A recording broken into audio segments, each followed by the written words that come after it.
Bapak Ibu dan saudara-saudara yang terkasih, pada minggu saat ini kita bersama berikan tema memberitakan karya Tuhan. Memberitakan karya Tuhan. Saudara yang terkasih, di minggu yang cerah ini bahkan bunga mimbar dan bunga yang kita lihat saat ini begitu cerah. Namun saya melihat di mana suasana di pagi hari ini ibadahnya itu tidak cerah, Bapak Ibu. Suasananya mencekam. Terlihat ketika kita menghadapi situasi yang sangat-sangat luar biasa. Mengapa hal ini terjadi? Sekali lagi dan kembali kita sedang prihatin karena corona begitu menggemaskan di dalam hidup kita. Saking gemesnya semua orang itu menjadi panik, takut, bahkan was-was. Kepanikan, ketakutan, dan kewas-wasan ini terjadi. Mengapa hal ini terjadi di dalam kehidupan kita? Bahkan Indonesia pun menerapkan hal yang sama untuk membatasi pertemuan. Bahkan kita pun juga diajak bersama dihimbau untuk bisa ikut prihatin di dalam hal ini. Itu semua terjadi karena WHO sudah mengumumkan bahwa 160 negara di dalam waktu kurang dari 3 bulan itu 160 negara terserang COVID-19 atau coronavirus yang ada di tahun 2019, di akhir tahun 2019, dan menyerang menjadi sebuah pandemi di mana penyerangannya atau tertularnya itu begitu cepat sehingga WHO mengatakan ini merupakan pandemi secara global. 160 negara terkena, bahkan korban jiwa lebih dari 271. Kalau kita melihat postingan di hari ini tentu berubah. Dan tidak hanya itu saja, Cina masih menjadi peringkat pertama dengan 81.250 sekian. Dan berhenti di situ, lalu disusul oleh Italia 47, di mana menggeser posisi Korea Selatan. Kayak permainan sepak bola itu kan menggeser ya. Ternyata di dalam penyebaran virus pun Italia begitu cepat sehingga menggeser perubahan jumlah, dan juga kita dibayang-bayangi di mana banyak orang yang meninggal, 3.200 orang sekian yang meninggal. Bahkan kalau kita melihat ada beberapa media massa yang mengatakan 7.000 sekian yang meninggal. Kita dibuat panik, dibuat takut karena kita hanya mengamati meninggal tanpa mengamati orang-orang yang sembuh. Bahkan 71.000, dan di hari ini, di pagi hari ini ada juga yang mengatakan sudah 100.000 orang yang dinyatakan sembuh di dalam virus ini. Namun kembali lagi karena Indonesia melakukan pandemi yang begitu luar biasa, sehingga setiap perubahan itu terus terjadi, menjadikan kita mengalami hal-hal yang membuat pikiran kita itu semakin, saya katakan, banyak orang semakin stres, bahkan ketakutan yang luar biasa karena melihat perkembangan media massa, grup yang begitu gencar. Bahkan setiap detik orang tidak memperhatikan keluarganya, tapi malah memperhatikan grupnya. Amin Bapak Ibu. Tidak memperhatikan anak-anaknya yang sekolah di rumah, kita kerja di rumah, tapi kita malah banyak memperhatikan grup WA, sehingga menimbulkan kepanikan yang luar biasa. Panik, takut, dan was-was itu boleh-boleh saja. Bahkan manusia itu boleh panik, dan hal itu merupakan hal yang biasa. Bahkan kita pun melihat di dalam kehidupan manusia, Yesus pun juga mengalami ketakutan ketika Yesus akan disalib. Demikian pula kita ketika kita menghadapi COVID-19 ini, banyak orang yang ternyata takut di dalam virus ini. Ternyata selama 1 bulan menurut WHO, kalau Bapak Ibu nanti di rumah membaca, tidak hanya sekedar melihat penyebaran virus COVID-19, namun selama 1 bulan 60.000 orang di dunia itu bunuh diri. Tidak hanya itu, sekitar 59.500 sekian ada terjadi korban pembunuhan setiap bulannya di setiap negara. Dan 15 juta karena narkoba di setiap bulannya. Tidak hanya itu saja, karena virus corona yang begitu membayang, kita lupa ada satu virus DBD yang juga merenggut nyawa di Indonesia, 170 meninggal. Sementara corona ada di posisi 30, sekitar 30 orang yang meninggal. Kita lupa bahwa korban DBD di Indonesia dari Januari hingga Maret ini sebanyak 170 orang meninggal. Bahkan ada kasus di mana mereka terjangkit DBD itu 29.000. Kita dibutakan oleh grup-grup yang ada, sehingga kita hanya panik dalam satu sisi, tapi kita tidak memiliki akal budi untuk melihat apa yang perlu kita lakukan. Sehingga imbas yang ada adalah adanya penimbunan masker, obat-obatan, harga melambung tinggi. Tidak hanya itu, melonjaknya harga-harga jahe pun juga melonjak, bahwa kelangkaan gula, kelangkaan apa lagi Bapak Ibu?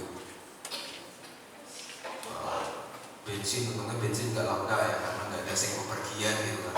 Jadi bensin tetap terkontrol ya. Harga-harga terus melonjak, bahkan banyak sekali di mana harga-harga pokok itu terus melambung tinggi. Dan tidak hanya itu saja, ternyata dolar menguat 15.700 sekian. Kita melihat ternyata kekhawatiran itu menjadikan kita panik yang luar biasa. Ketika kita tidak cermat membaca himbauan-himbauan yang ada, di situ tidak pernah ada yang dikatakan mari kita khawatir bersama, mari kita takut bersama, tidak pernah ada. Namun bagaimana kita diajak untuk mencari solusi agar ini tidak tersebar begitu luas. Dan kita bertanya di dalam ibadah di minggu hari ini, lalu kita perlu bagaimana? Apa yang perlu kita lakukan di dalam kehidupan kita ketika kita melihat bahwa kenyataan saat ini di Indonesia, di lingkungan kita terjadi hal yang begitu luar biasa, bahkan kekhawatiran yang begitu meningkat, sehingga menjadikan kita bukan mencari solusi, tapi malah saling menyalahkan, menjatuhkan, bahkan mencari benarnya sendiri. Inilah yang terjadi juga ketika kita melihat bacaan di dalam Injil Yohanes 9. Ternyata di situ banyak orang yang saling menjatuhkan, yaitu orang-orang Farisi ketika melihat Yesus menyembuhkan orang buta sejak lahir di hari Sabat. Bukan malah mereka bersyukur, tapi mereka saling menjatuhkan. Bukan mereka sama-sama saling mendukung, tapi mereka cari benarnya sendiri. Demikian pula dengan terjadi pandemi di dalam lingkup kekristenan yang ada. Tidak hanya Bapak Ibu Saudara, tapi di lingkungan pendeta banyak orang yang saling menghujat. Mereka mengatakan bahwa ada yang imannya kuat, mengatakan bahwa hidup dan mati itu adalah milik Tuhan, sehingga ibadah dan tidak ibadah itu adalah sebuah keputusan. Namun ada juga orang-orang yang mengatakan, ya kita itu kan harus patuh terhadap hukum, ya kita harus tetap tinggal di rumah, kita tidak boleh melakukan perkumpulan di luar dengan besar-besaran. Berarti kalian itu salah kalau yang di gereja. Amin Bapak Ibu.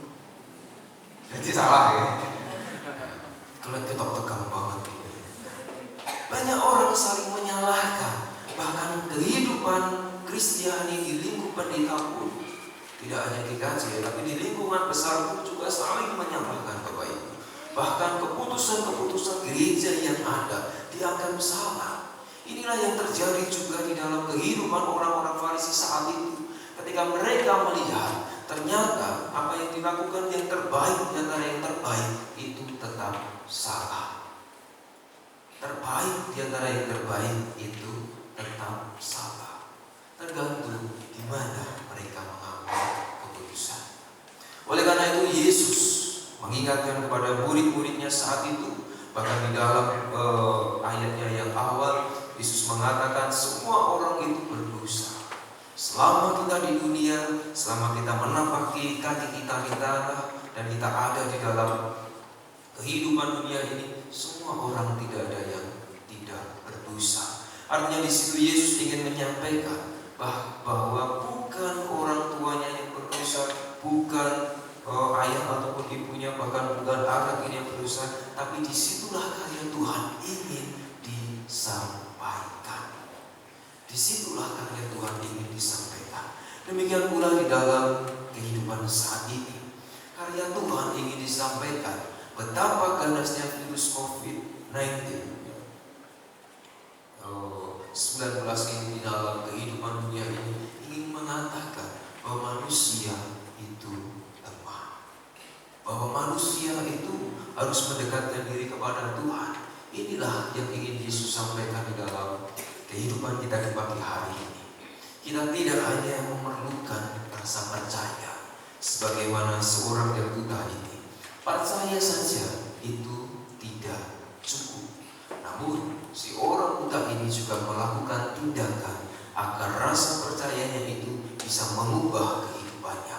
Ia tidak hanya sekedar percaya kepada Yesus. Ketika Yesus menolongnya, mengusap matanya dengan tanah yang sudah dibalurkan, lalu ia menyuruh si orang buta ini untuk pergi ke kolam Siloam. Jika si orang buta ini tidak melakukan, maka tidak akan ada perubahan. Demikian pula dalam kehidupan kita.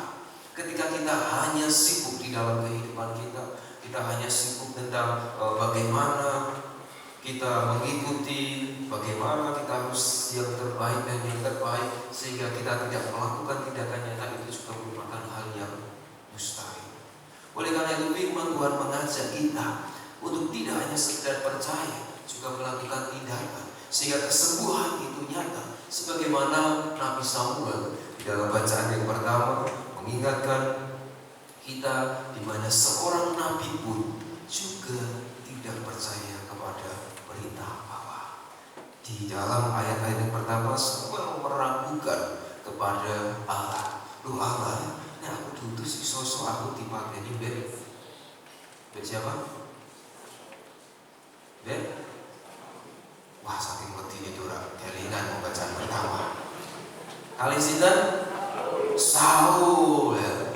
Tahu gak mana yang dipateni piye Gusti. Namun singkat cerita, ia tetap percaya dan melakukan sehingga kehidupan bangsa Israel berlanjut dan berlanjut sehingga firman Tuhan dapat kita dengar. Demikian pula dalam kehidupan kita pun tidak perlu mengalami ketakutan yang luar biasa. Namun bagaimana kita harus menyetop argumen di dalam kehidupan bergereja.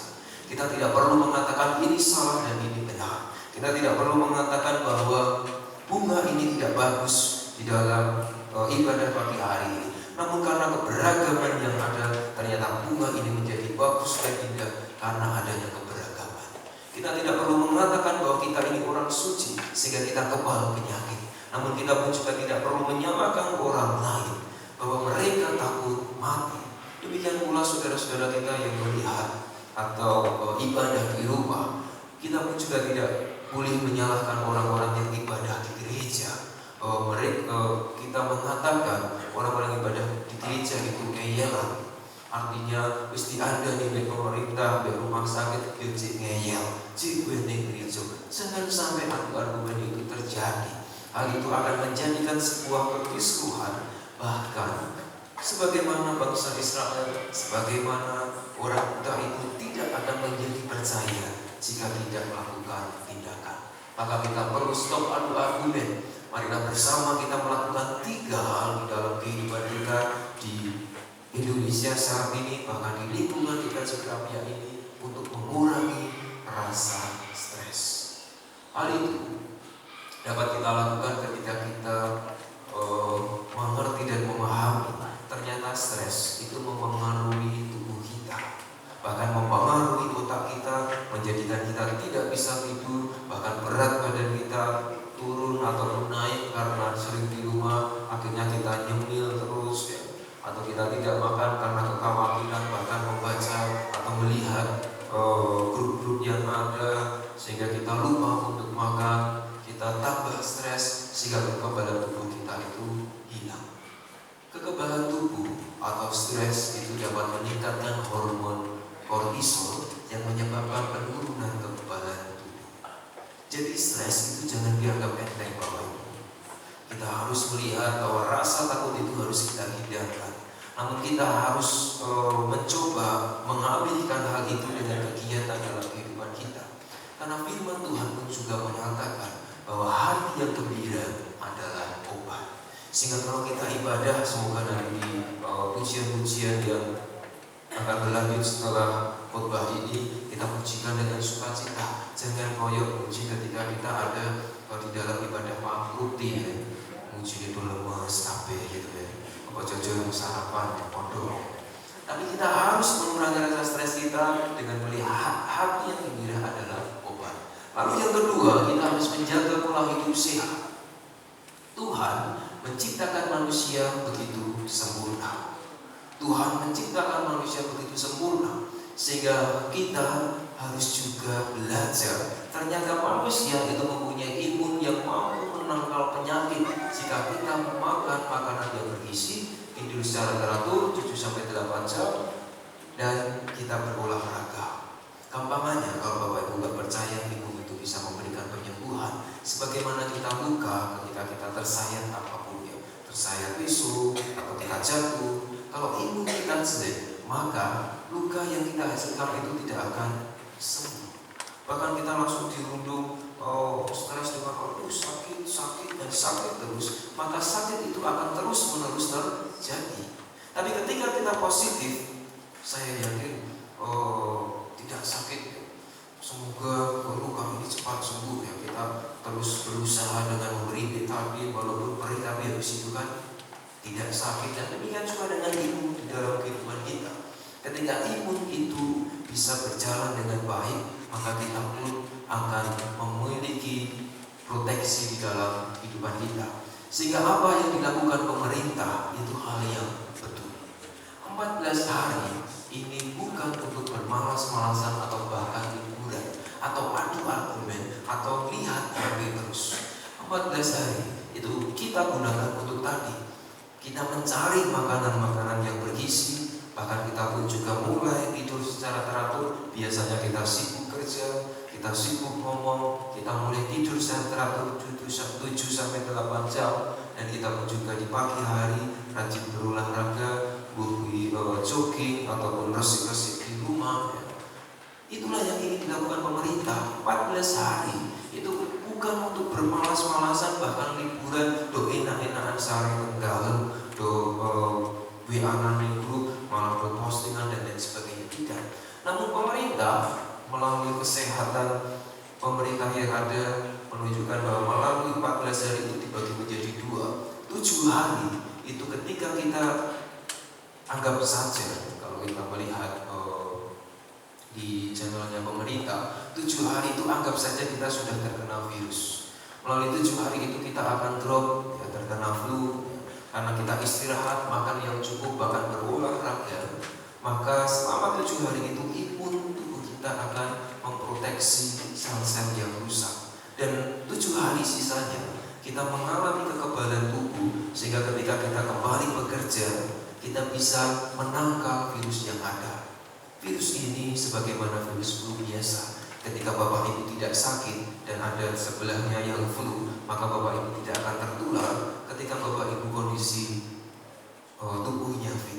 Namun ketika kecapean karena lembur, tidak tidur berdagang semalaman, sebelahnya flu, maka kita pulang pun juga akan flu. Nah, inilah yang dianjurkan pemerintah. Bukan berarti 14 hari itu kita lockdown, kita benar-benar tidak melakukan apapun, tidak.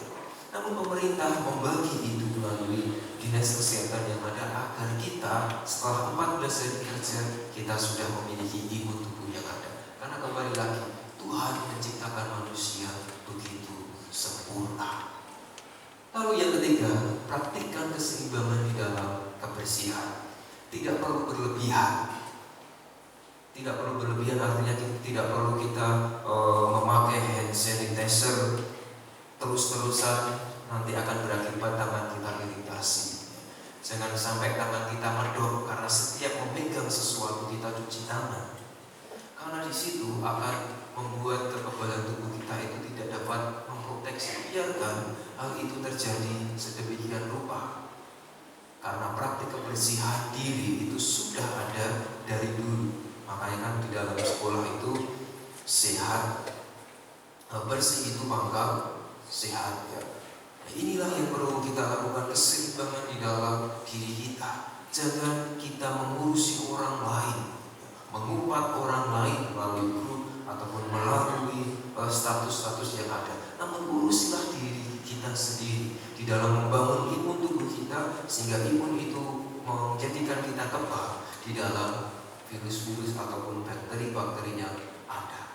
Bapak Ibu dan Saudara yang terkasih, iman yang dibarengi oleh tindakan tentu membuahkan hasil.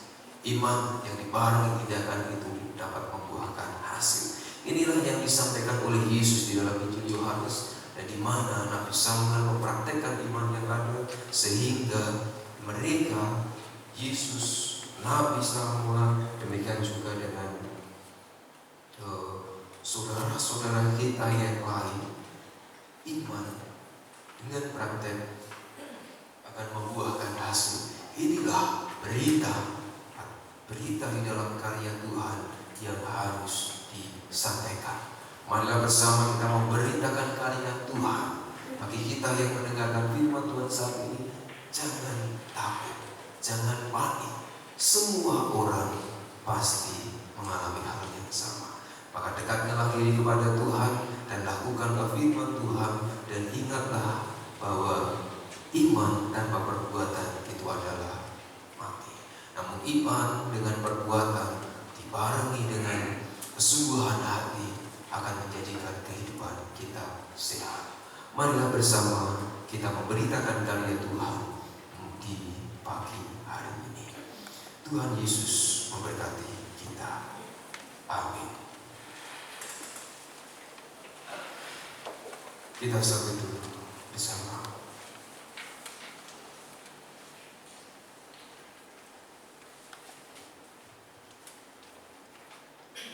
Sampai tujuh. Jemaat kami mohon untuk bangkit berdiri.